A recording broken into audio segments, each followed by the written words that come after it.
Bonjour à tous, j'espère que vous allez excellemment bien. Aujourd'hui on se retrouve pour faire le débrief de Tour de l'Ain. Je le fais que maintenant parce que comme vous voyez derrière, léger déménagement, on est en train de... Nous sommes en plein réaménagement de pièces, pour tout vous dire. Et il va y avoir du changement en termes de décor dans les semaines, je pense, presque mois à venir, parce que c'est pas... hein, il va y avoir encore un petit peu de travail pour faire tout ça. Mais on va changer, en fait, je vais rester dans la même pièce, mais je vais juste pivoter. Vous allez voir, l'ordinateur de place, ça va tout changer avec la webcam, ça va être assez exceptionnel. Il y aura de toute manière des annonces, un peu de tout ça, je pense, la semaine prochaine, parce qu'il y a d'autres choses. J'ai d'autres choses à vous annoncer également d'important. Il va y avoir quelques... pas modifications sur la chaîne YouTube, mais il y aura des choses en plus dans d'autres endroits. Voilà. Donc ça va être intéressant. On passe à ce Tour de l'Ain, qui était trop court, 3 jours de course, c'est trop court.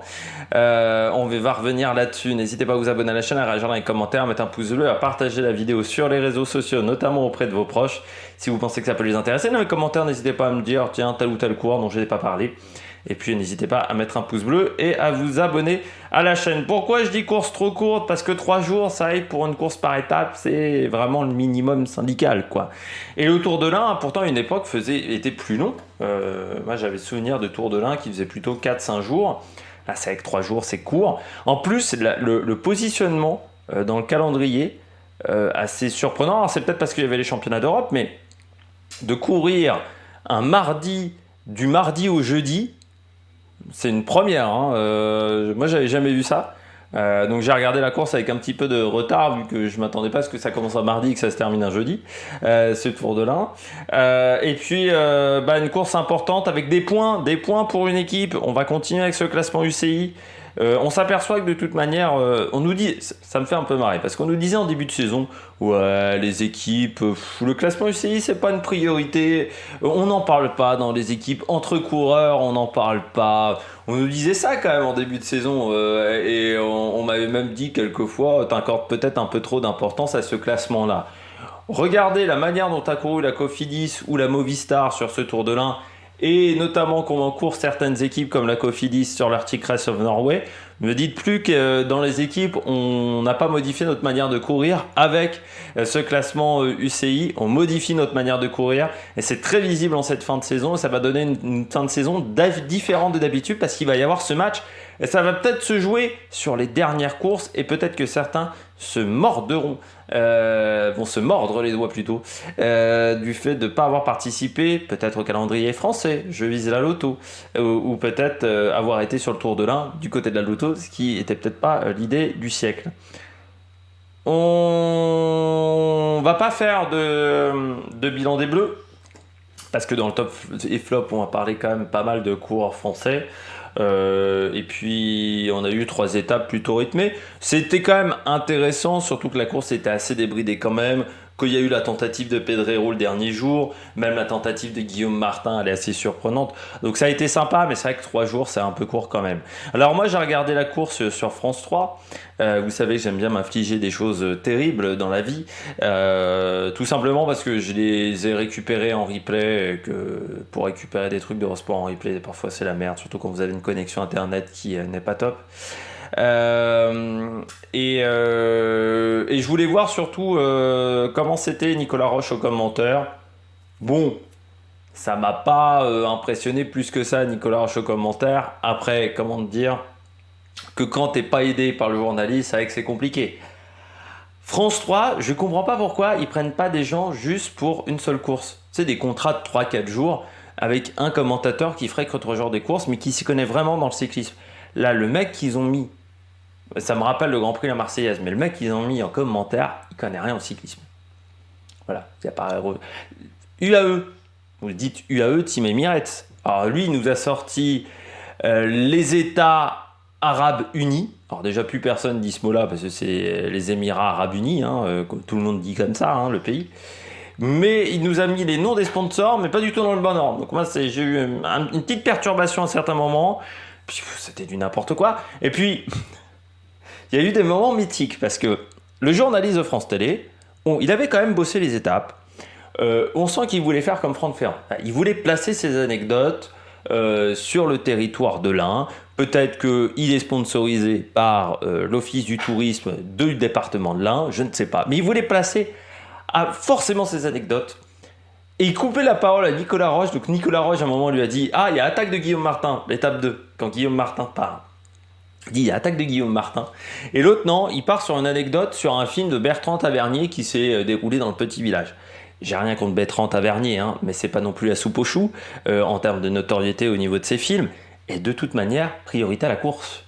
Enfin, c'est ce que fait Franck Ferrand. C'est pour ça que Franck Ferrand, cette année, on ne l'a pas entendu de tout le Tour de France quasiment, parce que vu que les étapes en début de journée étaient très animées, il n'avait pas énormément de possibilités d'avoir du temps de parole, Franck Ferrand. Mais c'est priorité à la course. Quand ton consultant te dit il y a Guillaume Martin qui attaque, tu suis ton consultant. Voilà.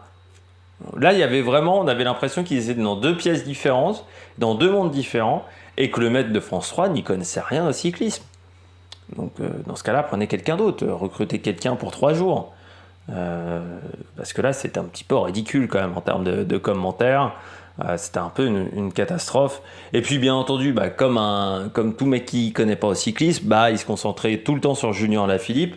Et ce qui fait qu'il y a d'autres coureurs dont on n'a pas entendu énormément parler pendant ces 3 jours de course. Quand on ne perdait pas la caméra 2, notamment ce qui a été le cas lors de l'étape de Guillaume Martin, il y a même eu un moment incroyable. Alors je ne sais pas si c'est que sur le replay ou si c'est sur l'étape en intégralité diffusée sur France Télé. J'ai pas vu les étapes en direct sur France 3 Auvergne, Rhône-Alpes. Mais il y a quand même une étape où seuls les 20 derniers kilomètres, on a du son. C'est-à-dire que vous avez l'image, mais il n'y a pas de son. C'est extraordinaire, ça, quand même, en 2022. Enfin, voilà, c'était un petit peu laborieux au niveau de la réalisation et au niveau de cette course du Tour de l'Ain, au niveau télévisuel. Top et flop tout de suite avec les coureurs au top.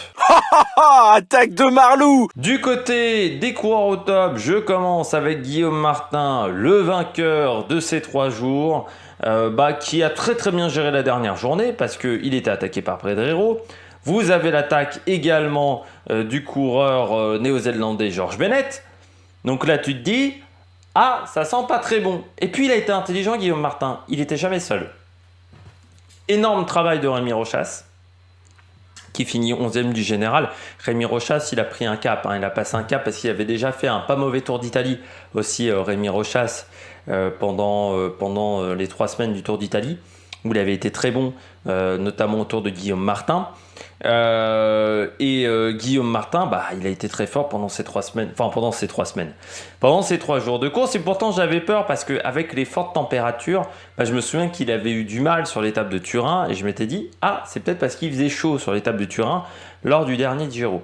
Mais il s'en est très très bien sorti. Il a quand même attaqué au début d'une descente. Il a été attaqué dans une descente. Mais à chaque fois, il était toujours accompagné. Et ça a été sa force, c'est qu'il s'est servi du collectif. Il a été intelligent dans sa manière de gérer la course. Plus d'un coureur se serait isolé avec le maillot jaune, aurait suivi la première attaque, la deuxième attaque, se serait cassé les ailes et puis aurait perdu 1 minute à l'arrivée. Sauf que lui, il savait qu'il avait un petit pécule d'avance sur chacun de ses concurrents, qu'il avait une 50aine de secondes d'avance, ou parfois un peu moins. Mais qu'il savait quel adversaire il devait suivre, quel adversaire ne devait pas suivre, qu'il n'était pas obligé de suivre, et surtout qu'il avait un petit pécule d'avance sur certains coureurs. Eh bien, c'est ce qu'il a fait. Quand George Bennett il attaque, il ne le suit pas tout de suite. Il décide plutôt de rester avec ses équipiers. Et puis ensuite, il s'est servi également du travail de AG2R, avec un paré peintre qui a énormément bossé pour Jarkko Hänninen. Donc vraiment une bonne semaine de la part de Guillaume Martin. Et puis quand je parlais du classement UCI, tu rajoutes 125 points à ce classement UCI, plus 14 de la victoire de l'étape numéro 2. Et 125 plus 14, il ramène 139 points dans la besace. Mais j'ai envie de dire que Rémi Rochas, il rapporte également une quinzaine de points du côté de la Cofidis. Alors c'est peut-être pas intéressant parce que je rappelle que pour le classement UCI, c'est que les 10, on ne prend que le classement de 10 coureurs. Voilà, on ne totalise les points que de 10 coureurs. Donc du côté de Rémi Rochas, on marque 15 points. Mais surtout 139 points de la part de Guillaume Martin, donc c'est plutôt une bonne semaine, surtout que de l'autre côté en Norvège ça se passe très bien pour le moment du côté des Cofidis. Eux qui étaient un petit peu dans une séquence pas très bonne, notamment après le Tour de Suisse qui n'avait pas été exceptionnel, le Tour de France qui avait été compliqué également pour l'équipe française, et bien là ils retrouvent un petit peu du poil de la bête. Ça peut être très intéressant pour la fin de saison et ça peut surtout sécuriser leur place en World Tour pour l'année prochaine, parce que encore une fois je l'ai dit, à partir du moment où vous avez plus de 1500 points d'avance sur la Lotto, ça sera bon pour votre classement général. Du côté de l'UCI, je continue avec Jarkko Hänninen. Vous savez, c'est un coureur que je critique énormément parce que je dis que bon, pour le moment il n'a pas montré grand chose. Hänninen, et bien là il a enfin montré quelque chose, Hänninen. Parce que c'est vrai que jusqu'à maintenant on l'avait quasiment pas vu. Pour vous dire, il avait remporté que le Tour du Gévaudan, mais chez les espoirs, chez les pros, il avait rien montré jusqu'à maintenant. Il a été prolongé. Bon, je m'étais dit, ok, mais bon, je vois pas pourquoi on lui a prolongé son contrat. Enfin, j'étais pas très impressionné par cette prolongation de contrat. C'était cette année ou l'année dernière, peut-être la prolongation de contrat du Finlandais. Et là, bah, il a montré enfin quelque chose de très intéressant. Lui qui, jusqu'à maintenant, n'avait fait que 4e du Tour du Doubs en 2019. Et là, il a vraiment très bien bossé pendant ces 2 dernières journées, où il a été très bon, où voilà, il a fait le job pour assurer à G2R un bon classement sur cette course française, qui est une course importante, hein, parce qu'on sait qu'AG2R est de la région, pas très loin de l'Ain, du côté d'AG2R. Donc voilà, belle performance de Jarkko Hänninen, qui finit 4e à 12 secondes, qui a fait une très belle dernière étape aussi, où il s'est bien accroché dans le groupe Guillaume Martin et Skelmos Jensen. Donc c'est vraiment du beau boulot qu'a fait le Finlandais. Et comme c'est un coureur que je critique assez énormément, notamment j'avais critiqué, je crois, du côté de Paris-Camembert, je crois cette année, ça me dit quelque chose, et ben c'est plutôt pas mal du côté du Finlandais. Oui, parce que j'avais fait une bêtise du côté de Paris-Camembert. Ouais, j'avais parlé d'un coureur mort, je crois m'a rappelé, hein, de tête, d'avoir fait une grosse bêtise, je me souviens. À ce moment-là. On poursuit avec Antonio Pedrero. Ça fait du bien quand la Movistar est intelligente. Le problème, c'est que ça arrive que trop rarement du côté de la Movistar. Mais ils ont été intelligents. Ils ont tenté de renverser la situation lors de la dernière étape. Et Pedrero, c'est quand même pas un mauvais grimpeur. Sur une course comme le Tour de l'Ain, c'est quand même un mec qui a remporté la Route d'Occitanie l'année dernière.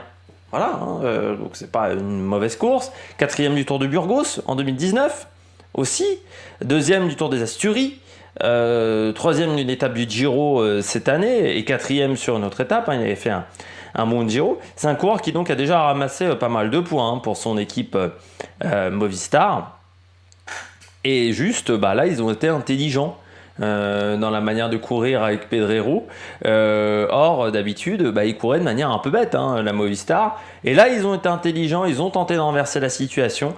Ça a été intéressant du côté de la Movistar. Et bon, certes, ça n'a pas totalement marché pour le général. Il finit 5e, ça fait quand même 50 points UCI. Mais c'est sûr qu'il ne finit pas sur le podium pour 10 secondes. Donc c'est frustrant foncièrement pour Pedrero. Mais au moins, ils ont tenté quelque chose aujourd'hui. Ce qu'on leur reproche quand même souvent, la Movistar, c'est que soit ils roulent en tête de peloton, ils n'attaquent pas. On se demande même pourquoi ils roulent en tête de peloton. Soit ils sont quand même hyper attentistes.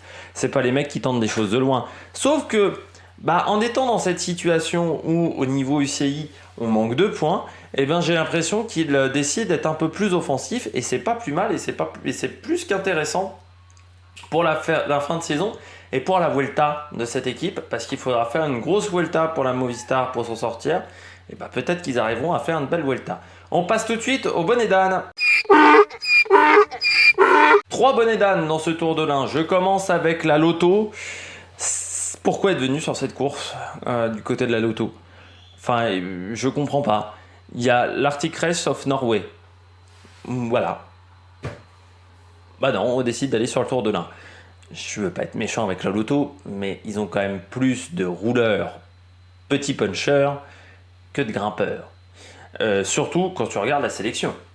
Parce que tu te dis, bon d'accord, ils partent sur ce Tour de l'Ain, ils emmènent Steph Kras alors, qui est le meilleur grimpeur de l'équipe. Non. Philippe Okonka, Sylvain Moniquet, Harry Sweeney, Harm Van Hoek, Victor Verschav et Tim Willems. Et j'ai l'impression que Tim Willems, c'est qu'il serait déjà à la tête chez UAE, que ça ne m'étonnerait pas. Et surtout, on l'a très mal utilisé parce qu'on fait partir en échappée Tim Willems le premier jour. Or, Tim Willems, je pense sur cette course-là, c'était ta meilleure chance de faire un bon classement général. Sauf que tu le crames le premier jour, lors de la première étape. Quand même, et c'est exceptionnel, je trouve, en termes de stratégie. Donc après, tu as tenté quelques petits trucs avec Harry Sweeney. Sylvain Moniquet a été très discret, alors que Sylvain Moniquet est quand même pas un mauvais grimpeur, je pense, pour une course comme le Tour de l'Ain. Et ce qui fait que le premier coureur de la Lotto, il finit au général. Hop. 14e, Philippe Okonka, 5 points UCI. C'est pas avec ça qu'on va s'en sortir du côté de l'équipe Lotto. C'est pas avec ça qu'on va faire la grosse remontada. Pour le moment, la Lotto, c'est quand même un miracle qu'ils aient chopé Arnaud Delis et qu'Arnaud Delis soit aussi bon. Parce que s'il n'y a pas Arnaud Delis qui a dû rapporter, je sais pas, 1300, 1400 points UCI au moins, à lui seul. S'il n'y a pas la victoire de Rent sur le Giro, ils sont derrière Israël au classement. Et largement.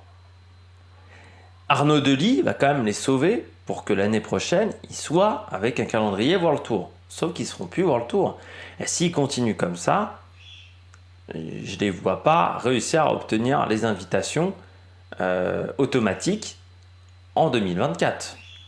Donc il va falloir vraiment se bouger les fesses du côté de la Lotto. Il va falloir vraiment réagir du côté de la Lotto. On m'a dit, on commence à entamer la remontada. C'est une remontada timide. Je rappelle encore une fois, il faut aller chercher 500 points sur Movistar. Il va falloir cravacher. Il va falloir cravacher sévère.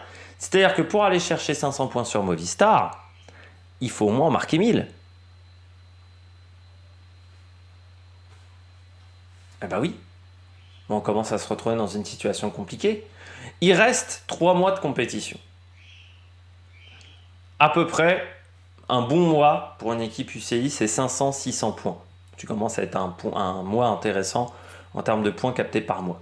Donc ça fait 1500, 1800 points, grand maximum 1800 points à aller chercher. Quand je dis qu'il va falloir prendre 1000 points à Movistar, c'est qu'on s'aperçoit bien que ça commence à être compliqué. Si tu prends que 5 points sur le Tour de l'Ain, c'est raté. Il va pas falloir se rater. Or, sur la Vuelta, je sais pas qui ils vont emmener au niveau équipe. Et puis Steph Kras, par exemple, tu feras top 15 sur la Vuelta. Peut-être 12e, 11e. Mais tu feras pas suffisamment de points, suffisamment bon classement général pour marquer des points. Or, on va pas se mentir, je ne sais pas qui vont envoyer sur la Vuelta, mais qui ont envoyé d'assez performants pour aller claquer des échappées, marquer des points, ou pour aller claquer des sprints. On se retrouve quand même dans une situation très merdique du côté de la Lotto. Je continue avec Julien Alaphilippe, 16e. Beaucoup d'efforts du côté de Julien, mais le coup de pédale n'est pas bon. Le coup de pédale n'est pas bon et ça m'inquiète un petit peu. Les championnats du monde, c'est dans un mois et demi. C'est le 25 septembre. On est quand même dans une situation où on n'arrive pas à marquer de points. Faire des gros points pour Julien Alaphilippe. Là, sur ce Tour de l'Ain, il a fait beaucoup d'efforts, mais au final, ça n'a pas marché des masses. C'est con parce qu'il était revenu fort lors du Tour de Wallonie avec sa victoire sur le mur de Huy, mais pour ensuite abandonner. J'ai l'impression qu'il a en plus un Covid pas facile, un après-Covid pas facile. J'ai peur que ça soit compliqué pour la fin de saison pour Julien. Voilà. Parce que normalement, il doit être en capacité de suivre Pedrero. S'il n'est pas en capacité de suivre Pedrero, c'est qu'il n'est pas au top de sa forme. Sauf que la Vuelta, c'est dans 5 jours. Quand tu n'es pas au top de ta forme et que la Vuelta arrive vite, ça sent pas bon. Pour Julien, ça sent pas bon du tout. Et puis je termine avec mon équipe préférée, votre équipe préférée, celle qui sera sponsorisée par Paris l'année prochaine, celle qui aura peut-être dans ses rangs Mark Cavendish l'année prochaine. BNB Hotel. BNB Hotel. Alors on me le dit souvent, je suis méchant avec BNB Hotel. Bon. C'est pas comme si Jérôme Pénaud était quelqu'un de fort sympathique, surtout avec les journalistes, avec certains journalistes. N'étant pas journaliste, j'ai pas ce problème-là. Mais n'étant pas sympathique avec les médias, ça m'embête un petit peu. Pourquoi avoir emmené cette équipe-là? Tu viens sur le Tour de l'Ain, tu viens au moins avec Bonamour ou Pierre Rolland. Bon, ils sont venus avec Pierre Barbier, Alan Boileau, Maxime Chevalier, Cyril Gauthier, Jonathan Hiver, Sébastien Schoenberger. Dès le départ, tu te tires une balle dans le pied. Pierre Barbier, il passe pas un Dodane.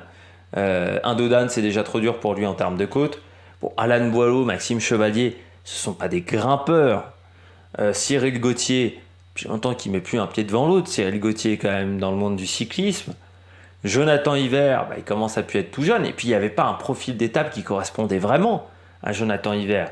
Et puis Schoenberger, c'est un peu tendre quand même. Mais c'était peut-être celui qui méritait le plus d'être là. À quel moment tu te dis qu'avec cette sélection-là, je vais faire top 10 sur le Tour de l'Ain? Il n'y a aucune chance de faire top 10 avec ces mecs-là sur le Tour de l'Ain. Et ça n'a pas pardonné. Hein. Le premier BNB, alors que je le retrouve, le premier BNB, parce qu'il est loin. Hop là, BNB Hotel. 28e, Maxime Chevalier, 14 minutes de retard. Ils sont que 3 à finir. Hein. Ça aussi est une sacrée performance quand même. Ça peut pas le faire. Mais la sélection, c'est pas les coureurs qui la font. On me dit depuis quelques temps, les coureurs sont pas au top, faut aussi incriminer les coureurs. Oh, c'est le staff qui fait la sélection. Si le staff est pas capable de faire une sélection potable pour ce type de course, et alors tu vas pas me faire croire qu'il y a énormément de blessés. Je veux bien Pierre Rolland, mais Bonamour, il finit le Tour de France, il était pas blessé. Hein. Donc pourquoi il n'y a pas Bonamour? Alors tu me dis, d'accord, il fait peut-être l'Arctic Race of Norway, Bonamour. On va regarder la start list sur l'Arctic Race of Norway. Il n'est pas non plus sur cette course-là. Donc Bonamour, il finit la fin. Là, il est déjà en vacances. Par exemple, Victor Koretsky, il aurait pu être sur le Tour de l'Ain. Il est sur l'Arctic Race of Norway. Bon, d'accord. Mais il n'y a pas Pierre Rolland, il n'y a pas Bonamour. Alors, Pierre Rolland, il a son problème au poumon. Mais bon, il a peut-être récupéré déjà depuis. C'est quand même l'équipe. Tu peux pas être performant dans cette situation-là. Même le directeur sportif, c'est Gilles Pochard. C'est-à-dire que c'est même pas Didier Roux, c'est un directeur sportif qui est pas incroyable, quoi. Donc, c'est du n'importe quoi.